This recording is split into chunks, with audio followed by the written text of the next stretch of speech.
Hey guys, this is Cam from Pocket-lint, and for the first time Google has built its own phone, taking on Apple in both the hardware and software sectors. With the newly developed Android Nougat software on board, can it take on the culmination of Apple's last 9 years of expertise? Now, one of the great things about the Pixel XL is that it doesn't look like an iPhone. It has its own unique styling. The metal chassis is solid but far more angular and has a distinct glass panel on the back with the fingerprint sensor and the cameras built into it. Like the iPhone, it's big, but it's noticeably narrower and shorter, and more comfortable to hold in one hand thanks to those curves towards the edges. But it feels well made and has a bit more heft to it than the iPhone, which by comparison is elegant and skinny. While both have the same 5.5-inch screen, the higher resolution Quad HD panel on the Pixel really makes a difference in terms of sharpness, especially when looking at fine text and rounded edges. Being AMOLED means it has a lot more punch to it as well,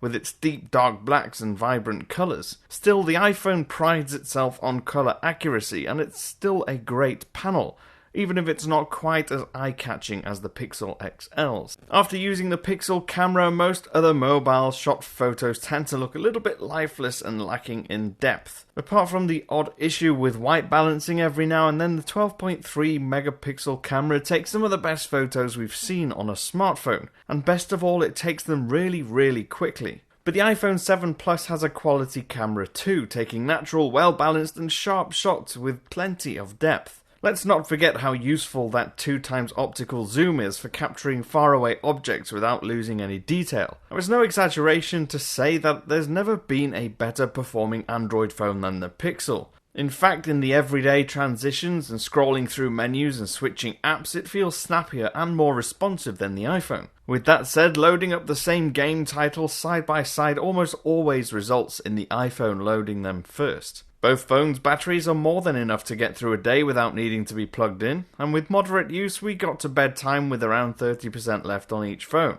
The advantage of the Pixel though is that it supports quick charge, and this can almost fill the battery within an hour. As for software, it's the best ever version of Android versus the best ever iOS. Each has its benefits. Google has its awesome assistant, while iOS still has the best apps available, and of course, iMessage. Both have app shortcuts on the home screen, and Google's Pixel comes with the advantage of unlimited full-resolution photo backups in Google Photos. In the end, with the Pixel and iPhone 7 Plus, it really comes down to which one you prefer most.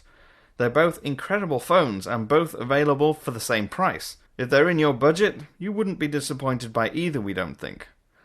I've been Cam, I'm at Cam Bunton on Twitter, and I will see you again soon.